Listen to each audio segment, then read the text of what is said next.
Hello.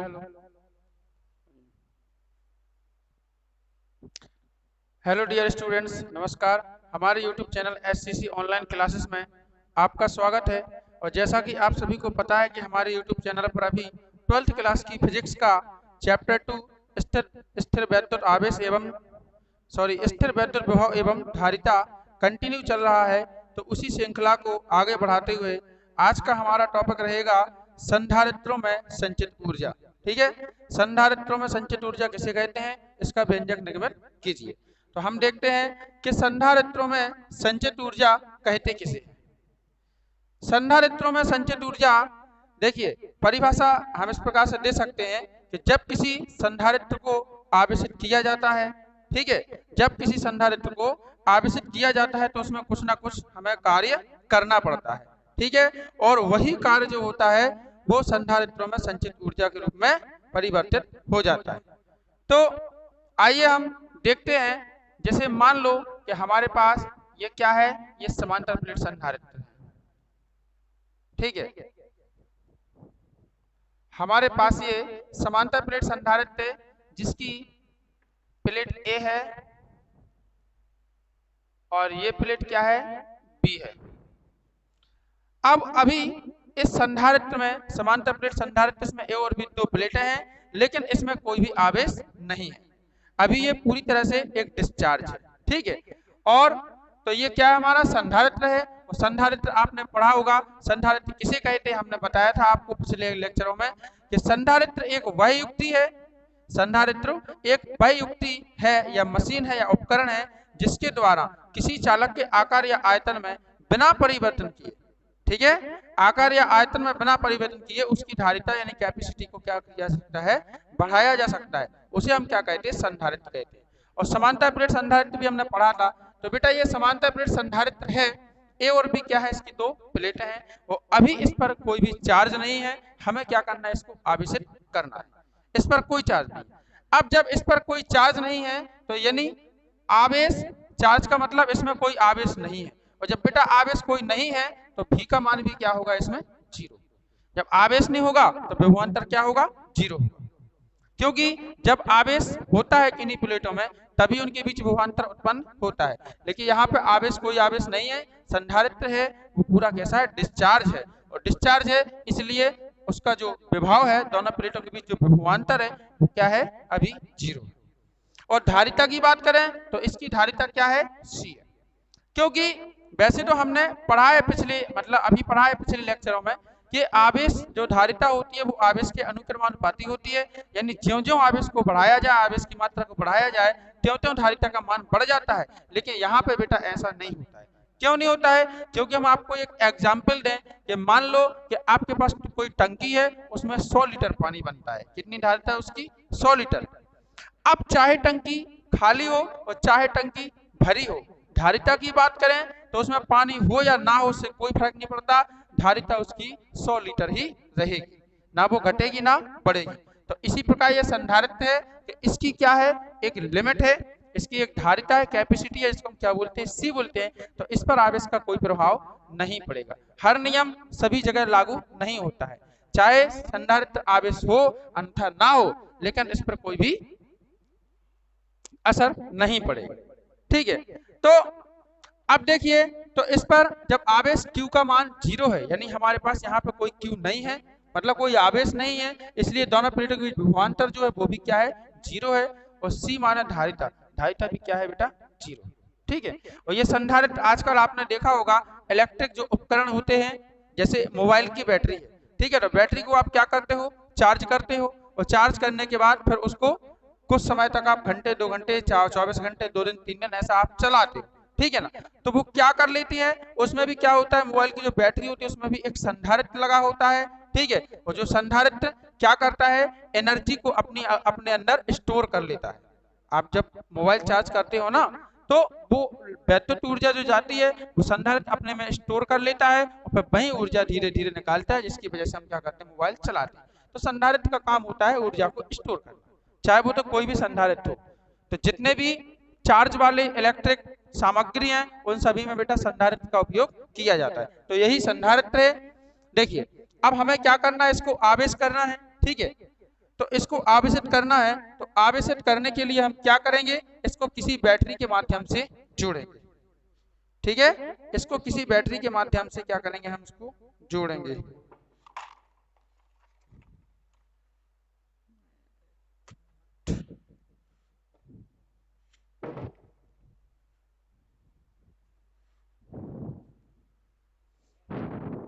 तो इसलिए हम इसको बैटरी के माध्यम से जोड़ेंगे, तो देखिए तभी आवेशन की प्रक्रिया चालू होगी। तो हम इसको एक बैटरी के माध्यम से जोड़ रहे हैं।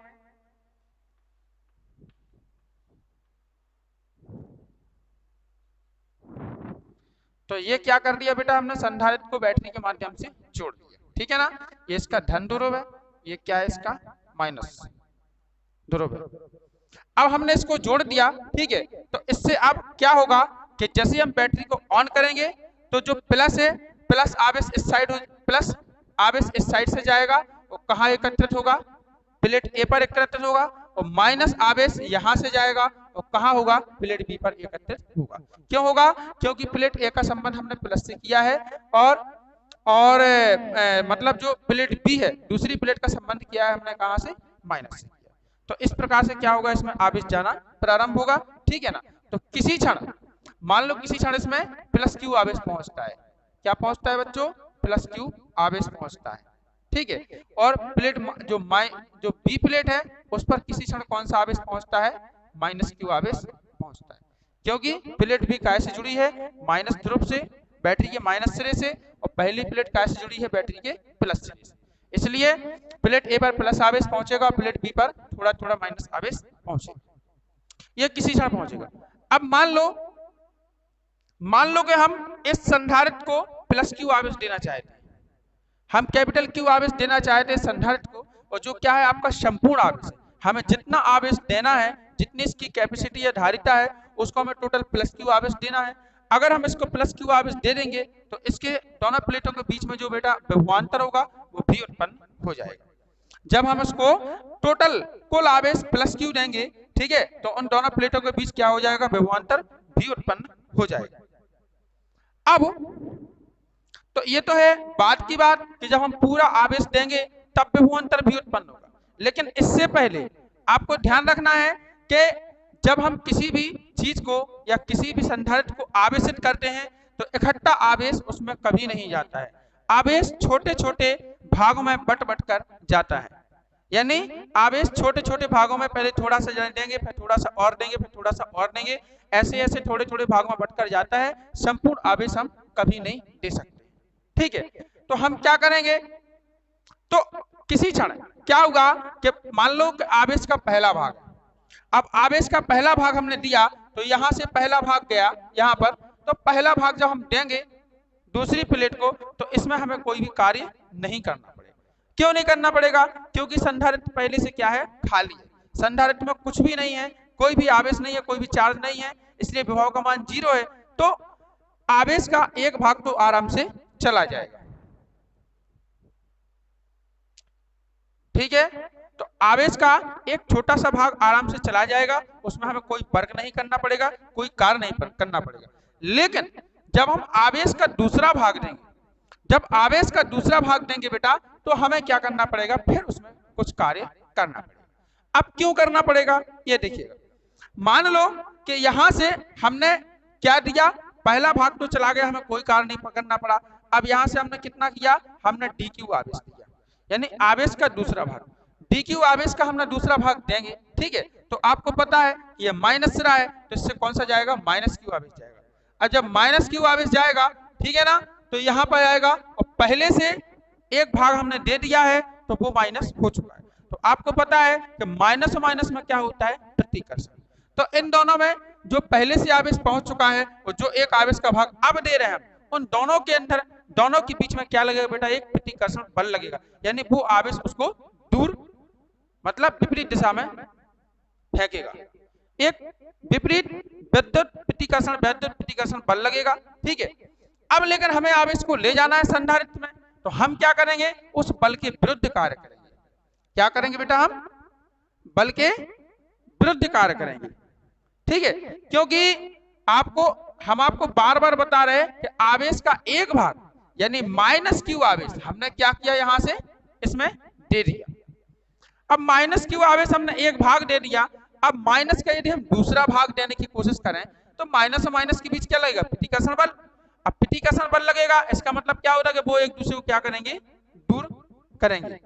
लेकिन हमें ले जाना है जबरदस्ती, तो हमें क्या करना पड़ेगा, अपनी तरफ से एक फोर्स लगाना पड़ेगा। और कैसे, विद्युत बल की विपरीत, और फोर्स लगाना पड़ेगा, ठीक है ना। यानी हमें क्या करना पड़ेगा, एक कार्य करना पड़ेगा। वही कार्य होता है बेटा जो वो संधारित्र की स्थितिज ऊर्जा के रूप में संचित हो जाता है। आप यहां से भी देख सकते हो, जैसे मान लो कि ये प्लस चार्ज है, बैटरी का प्लस सिरा है। अब यहां से एक प्लस क्यू आवेश जाएगा और आराम से पहली प्लेट पर पहुंच जाएगा। क्यों पहुंच जाएगा, क्योंकि पहले से प्लेट में कोई भी आवेश नहीं है। अब एक पहुंच गया, जैसे ही हम क्या करेंगे, दूसरा आवेश ले जाएंगे डी क्यू, जब प्लस डी क्यू हम दूसरा आवेश ले जाएंगे, ठीक है, वो यहाँ पे आएगा तो एक प्लस पहले से, दूसरा प्लस क्यू आवेश हम फिर से ले जा रहे हैं, तो प्लस प्लस में क्या होगा बेटा, प्रतिकर्षण। लेकिन हमें आवेश को अंदर ले जाना है, तो ले जाना तो क्या करेंगे, हमें विद्युत बल की विपरीत कार्य करना पड़ेगा कि नहीं करना पड़ेगा। और वही कार्य क्या हो जाएगा बेटा, हमारा संधारित्र में संचित ऊर्जा के रूप में परिवर्तित हो जाएगा, स्थितिज ऊर्जा के रूप में परिवर्तित हो जाएगा। यह होती है आवेशन की प्रक्रिया, ठीक है। अब हमें क्या करना है कि हमें हमें दूसरे आवेश को यहाँ पे ले जाना है, तो हमें कोई कार्य करना पड़ेगा, ठीक है, इस प्रकार से। और किसी बुक्स में ये भी दिया गया है, आप देख सकते हैं, किसी बुक्स में ये भी दिया गया है कि मान लो कि यहाँ पूरे इकट्ठे ऋण आवेश हो गए और यहाँ पे क्या हो गया, प्लस आवेश। लेकिन फिर भी हमें क्या करना है, आवेश को दूसरी प्लेट से पहली प्लेट पर ले जाना है। ये किसी बुक्स में दिया गया, हमने खुद पढ़ा है कि आवेशन की प्रक्रिया के बराबर होता है। और आवेशन प्रक्रिया में क्या करना पड़ता है कि हमने दूसरी प्लेट से आवेश को पहली प्लेट पर ले जाना है। और जब हम दूसरी प्लेट से आवेश को पहली प्लेट पर ले जाएंगे तो हमें कोई ना कोई कार्य करना पड़ेगा। और वही कार्य जो होता है वो वैद्युत स्थितिज ऊर्जा के रूप में क्या हो रहा है बेटा, संचित हो जाता है, ठीक है ना। तो ऐसी कई प्रकार की बुकें हैं, जिन अलग अलग बुकों में अलग अलग प्रकार से दिया गया है, ठीक है। तो हमने आपको दोनों माध्यम से समझा दिए, हमने ये बैटरी वाले सिस्टम से भी समझा दिए। और जो बुक्स में आवेशन की प्रक्रिया दी गई है कि दूसरी प्लेट से पहली प्लेट पर आपको क्या करना है, आवेश स्थानांतरित करना है। क्या करना है, आपको आवेश स्थानांतरित करना है। तो स्थानांतरित करने में कोई आपको कुछ ना कुछ कार्य करना पड़ेगा। वही जो कार्य होता है, ठीक है, वही जो कार्य होता है वह कार्य इसकी वैद्युत स्थितिज ऊर्जा के रूप में संचित हो जाता है। तो आपको दोनों तरह से हमने आपको बता दिया, ये दोनों तरह से आपको क्या करना है, याद रखना है, ठीक है। तो चलिए हम चलते हैं अब बेटा डेरिवेशन की ओर, ठीक है। हमने पहले आपको क्या बताया कि सबसे पहले हमने आपको ये बताया कि माना कि हमें क्या करना है, प्लस क्यू आवेश देना है टोटल। और जब हम इसमें संधारित्र को टोटल आवेश प्लस क्यू दे देंगे तो दोनों प्लेटों के बीच विभवांतर क्या उत्पन्न हो जाएगा, भी हो जाता है, ठीक है। माना कि किसी संधारित्र की दोनों प्लेटों को प्लस क्यू, माना कि किसी संधारित्र को क्यू आवेश देने पर उनकी दोनों प्लेटों के बीच विभवांतर भी उत्पन्न हो जाता है, ठीक है। अब फिर इसके बाद थोड़ी सी भाषा बुक्स में लिखिए जो आप लिख सकते हो, ठीक है, कि इसमें आवेशन की प्रक्रिया में हमें क्या करना है, दूसरी प्लेट से आवेश को पहली प्लेट में स्थानांतरित करना है। और स्थानांतरित करने में हमें कोई ना कोई कार्य करना पड़ेगा, और जो क्या होगा, विद्युत स्थितिज ऊर्जा के रूप में संचित होगा, ठीक है। फिर इसके बाद थोड़ा सा माना लिखना है कि माना जब हमने क्या किया कि हमने जब पहला भाग दिया, क्या किया हमने, जब दूसरी प्लेट को पहला भाग दिया और पहली प्लेट को भी क्या दिया, आवेश का पहला भाग दिया। तो उस वहां पे लिखना है कि माना कि किसी क्षण संधारित्र की पहली प्लेट पर प्लस क्यू आवेश और तथा दूसरी प्लेट पर माइनस क्यू आवेश स्थित है, ठीक है। और उनके बीच और उन दोनों प्लेटों के बीच विभवांतर क्या है बेटा, भी डैश उत्पन्न हो जाता है। जैसे आवेश का एक एक भाग गया, अब आवेश का पहला जब भाग गया तो उनके बीच में क्या होगा, एक विभवांतर उत्पन्न होगा दोनों प्लेटों के बीच में, ठीक है, जिसे हम क्या बोलेंगे, भी डैश बोलेंगे। तब विभवांतर भी डैश बराबर। तो तब विभवांतर v डैश बराबर क्या होता है, v डैश बराबर। अब v डैश बराबर आपको समझने के लिए पहले क्या करना पड़ेगा, आपको विभवांतर की परिभाषा लेनी पड़ेगी। आप जानते हो कि विभवांतर बराबर क्या होता है, W अपॉन क्या होता है Q, यानी कार्य बटे क्या होता है, आवेश। ठीक है, विभवांतर बराबर क्या होता है, कार्य बटे आवेश। हाँ, एक ये होता है और एक सूत्र और होता है, धारिता का सूत्र आपने पढ़ा होगा, क्योंकि हम यहाँ पे संधारित्र में संचित ऊर्जा पढ़ रहे हैं। तो संधारित्र में आपने पढ़ा होगा कि धारिता C बराबर क्या होता है, Q अपॉन V। धारिता C बराबर क्या होता है बेटा, Q अपॉन V होता है। अब यहाँ से तुम्हें विभवांतर का मान चाहिए, तो V बराबर है तो C का पक्षांतर करो, तो क्या आएगा, Q अपॉन C आएगा। आएगा कि नहीं आएगा? तो इस प्रकार से तो हम क्या लिखेंगे कि माना किसी क्षण पहली प्लेट पर स्मॉल प्लस स्मॉल q आवेश तथा दूसरी प्लेट पर स्मॉल माइनस q आवेश उत्पन्न आवेश स्थित है तथा दोनों प्लेटों के बीच विभवांतर v डैश हो तो v डैश बराबर क्या होगा, v डैश बराबर होगा आपका q अपॉन कितना हो जाएगा, c। तो यहाँ पे लिखना है v डैश बराबर q अपॉन कितना हो जाएगा, c, और 21 नंबर बन जाएगा आपका फर्स्ट। अब ये आवेश का पहला भाग चला गया जिसमें हमें कार्य कुछ नहीं करना पड़ा, ठीक है, कोई कार्य नहीं करना पड़ा, यानी W का मान क्या है, 0 है, लेकिन वहां पे विभवांतर उत्पन्न हुआ v डैश, जिसका मान हमने 1 लिख दिया और 21 नंबर फर्स्ट हो गया। अब जैसे ही आपको दूसरा आवेश ले जाना है, तो मान लो कि इसका दूसरा भाग क्या ले जा रहे हैं, हम dq ले जा रहे हैं। आवेश का दूसरा भाग क्या ले जा रहे हैं बेटा, हम dq ले जा रहे हैं, और जब dq ले जा रहे हैं तो हमें कोई ना कोई कार्य करना पड़ेगा। तो हम क्या लिखेंगे, अब अल्प आवेश को दूसरी प्लेट से पहली प्लेट पर ले जाने में किया गया कार्य। अब क्या लिखना पड़ेगा, अब अल्प आवेश, ठीक है ना, छोटा सा भाग अल्प आवेश dq को दूसरी प्लेट से पहली प्लेट पर ले जाने में किया गया कार्य, और कार्य बराबर क्या होगा, किया गया कार्य। तो अल्प आवेश को ले जा रहे हैं तो अल्प कार्य करना पड़ेगा छोटा सा, तो छोटा सा कार्य dw इक्वल टू कितना हो जाएगा आपका v डैश, और इनटू कितना हो जाएगा आपका dq। अब ये कहां से आया, v डैश इंटू dq कहां से आया, तो आपने पढ़ा होगा कि v बराबर क्या होता है बेटा, v बराबर होता है w अपॉन q। ये सूत्र आपने पढ़ा होगा कि v बराबर कितना होता है, w अपॉन q।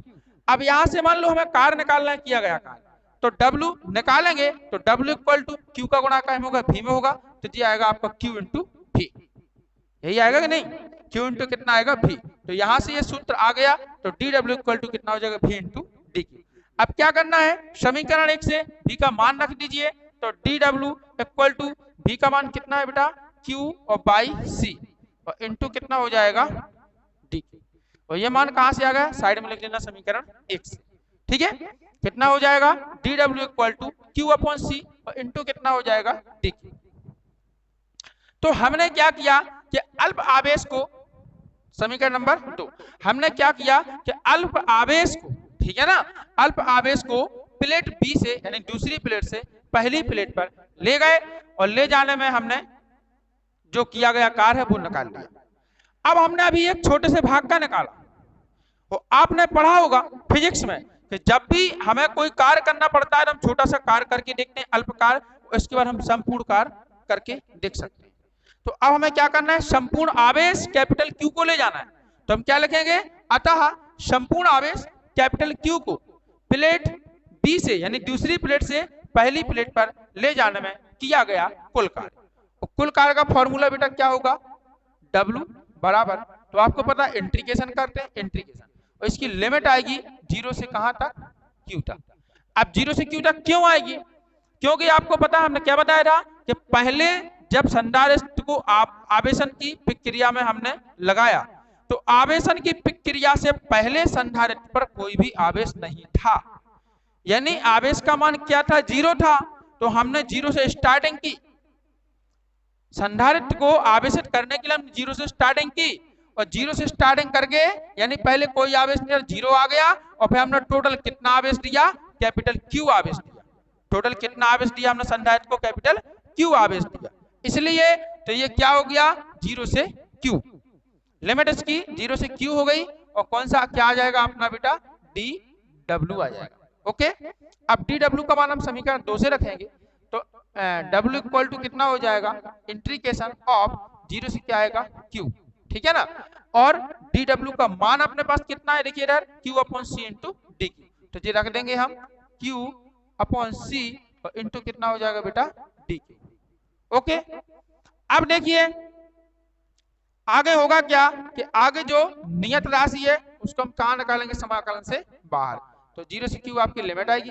अच्छा, यहां से 1/c बाहर निकलेगा क्योंकि नीचे में क्या है धारिता, और धारिता तो जितनी है उतनी ही रहेगी, चाहे आप आवेश हो अन्यथा ना हो, धारिता का मान परिवर्तित नहीं होगा, ठीक है।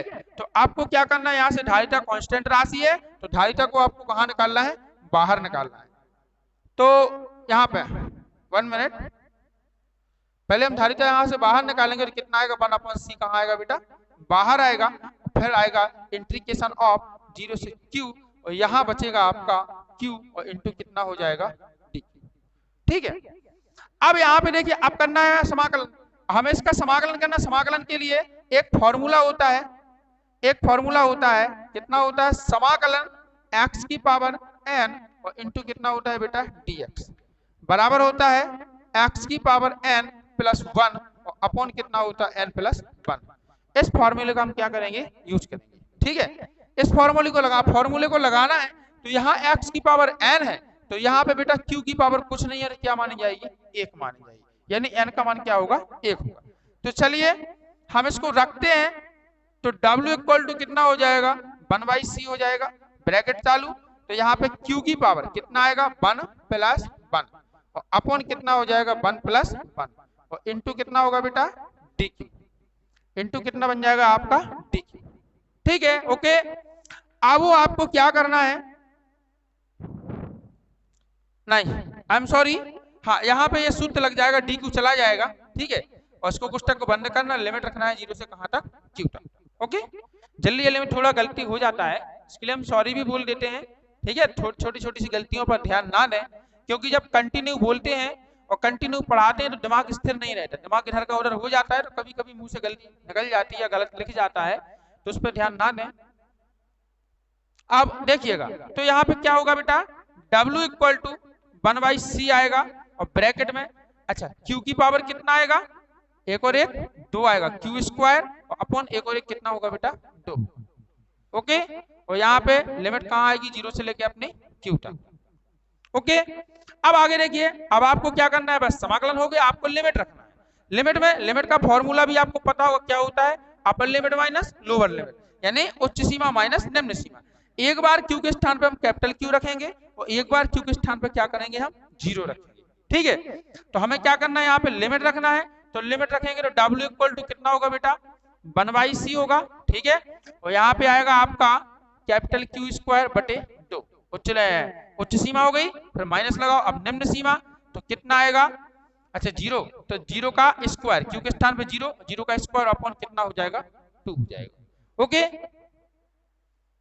अब चलिए हम आगे देखते हैं, तो देखिए बेटा यहाँ पे जीरो का स्क्वायर जीरो होता है और जीरो में जब 2 का भाग जाएगा तो वो भी क्या बन जाएगा बेटा जीरो, ठीक है। और क्यू स्क्वायर बटे 2 में से हम जब जीरो को माइनस कर देंगे तो क्या बचेगा आपका क्यू स्क्वायर अपॉन 2 आएगा, ठीक है ना। तो इस प्रकार से हमारा W इक्वल टू कितना बन जाएगा, तो क्यू स्क्वायर का एक में गुणा होगा तो जी आएगा आपका क्यू स्क्वायर और अपॉन कितना आएगा 2 और साथ में c का गुणा भी होगा 2 में, ठीक है, तो ये 2 और c भी आएगा, कितना आएगा 2c। यही क्या है बेटा, यही आप अभी आई 1 मिनट, हाँ ये हमारा क्या है, किया गया कार्य निकल गया, ये हमारा किया गया कार्य निकल आया, इसको समीकरण नंबर कितना दे दें 3। ओके, अब हमने क्या बोला था, परिभाषा बोला था, किसी संधारित्र को आवेशित करने के लिए कुछ ना कुछ कार्य करना पड़ता है, वही कार्य क्या हो जाता है बेटा, उसकी वैद्युत स्थितिज ऊर्जा के रूप में संचित हो जाता है, ठीक है। तो हम क्या लिखेंगे, ऊर्जा की परिभाषा से वैद्युत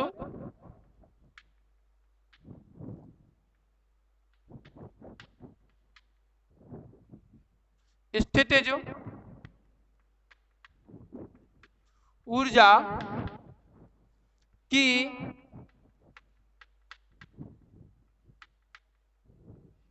परिभाषा से क्या होता है बेटा, U बराबर W, यानी किया गया कार्य क्या है उसकी वेक्टर स्थितिज ऊर्जा कहलाती है। तो U बराबर W हो गया, तो U बराबर W का मान समीकरण 3 से रख दें तो कितना आ जाएगा आपका Q स्क्वायर अपॉन कितना हो जाएगा 2C। और यही क्या है बेटा, संधारित्र, किसी संधारित्र को आवेशित करने में उसकी वैद्युत स्थितिज ऊर्जा का अभिष्ट व्यंजक है। ठीक है, इसको दे दे इक्वेशन नंबर कितना ए।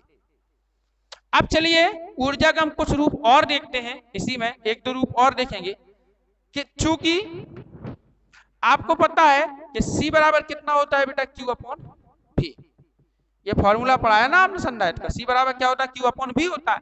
अगर हम यहां से Q का मान निकालना चाहें तो V का C में गुणा होगा, तो यानी आपका यहाँ पे Q इक्वल टू कितना निकलेगा बेटा C इंटू V।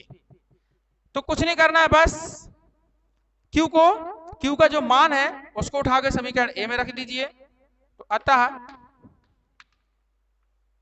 U बराबर कितना निकलेगा, Q के स्थान पे क्या रखना है C भी रखना है ना, तो Q के स्थान पे क्या रखेंगे हम C भी, और C भी का क्या कर देंगे होल स्क्वायर अपॉन कितना आएगा 2C आएगा कि नहीं। ठीक है, तो यहाँ पे कितना होगा U बराबर, जब इसका होल स्क्वायर खोलेंगे तो C पे स्क्वायर आएगा और इंटू V पर स्क्वायर आएगा और अपॉन कितना होगा बेटा 2C। अब आपको पता है कि एक C से एक C क्या हो जाएगा, कैंसिल हो जाएगा। तो क्या बचेगा आपका U बराबर बचेगा 1/2, ठीक है ना, और ऊपर क्या बचेगा एक C बचेगा और V स्क्वायर बचेगा। तो ये भी क्या है बेटा, ये भी एक ऊर्जा का फॉर्मूला है, ये भी क्या है एक ऊर्जा का फॉर्मूला है दूसरे रूप में। ये काय के पदों में है, संधारित्र और विभवांतर के पदों में। ठीक है, और ये काय के पदों में है, आवेश और संधारित्र के वो धारिता के पदों में, और ये काय के रूप में है, धारिता और विभवांतर के पदों में। अब चलिए इसका दूसरा रूप देखते हैं, हम इस साइड का मिटा रहे हैं ये चित्र।